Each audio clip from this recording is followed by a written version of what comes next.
Nowadays, influencers have turned lip syncing into a very lucrative gig, but a lot of us still remember the lip sync scandal that changed the world just like it was yesterday. Oh yeah, and today this new documentary is dropping that takes us behind the rise and fall of Milli Vanilli. Take a look.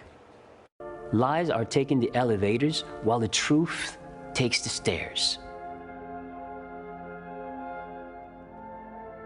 I knew that at some point the truth would rise. They were gonna catch us at some point or another. Oh, it's so good. I got to preview this and it's just really incredible. The documentary is now out on Paramount Plus, which is owned by the parent company of KCAL. And we are so happy to be joined by the documentary director, Luke Korem. Luke, thank you so much for being with us. And I think it's safe to say, no matter how much time has passed, we are all just so fascinated by what happened. Can you talk a little bit more about what prompted you to make this documentary now?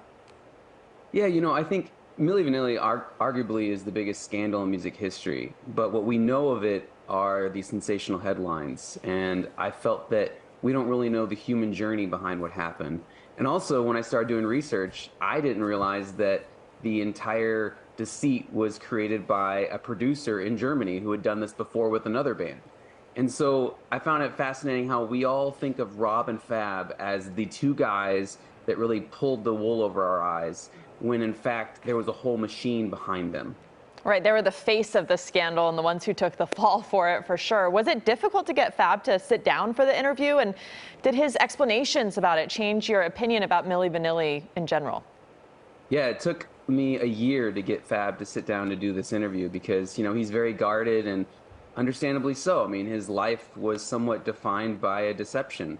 And so he really wanted to make sure whoever made this documentary that he could trust and be open about. And what I found most fascinating through making the film was how he has been able to rebuild his life from something that ultimately would destroy many people.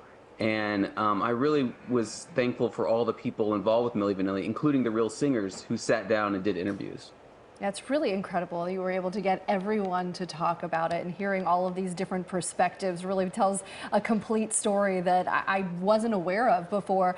So before the lie was exposed, of course, Milli Vanilli was just so incredibly successful. What about the money they made for their record company? It was a lot. And why did that company not end up shouldering some of the blame? Yeah, Milli Vanilli, their debut album had 4 #1 hits. That's more than the debuts of Taylor Swift and Justin Bieber combined. So they went from anonymous to superstars in the span of a year.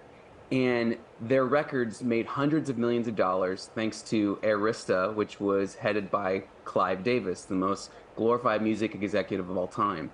And that's one of the tragedies of the film, of the story, is that when the lie was exposed, everyone said it was Rob and Fab. No one pointed the finger at Arista, at Clive, or at the producer, Frank Farian, who created the whole deception. What do you hope people take away quickly before we go from this story of Milli Vanilli? Are there lessons to be learned? I mean, we know the obvious ones, right? But what about these people whose lives were completely ruined by this scandal? And what do you hope the public learns? I think there's a greater discussion to be had about exploitation in the music industry. Rob and Fab were exploited, and the people who made the spoils got away scot-free.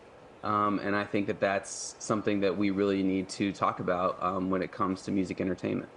Well, thank you so much for joining us. We really appreciate having you this morning. Again, Milli Vanilli, the documentary, it's out today, streaming on Paramount Plus. And best of luck to you. Thank you. Thank you very much.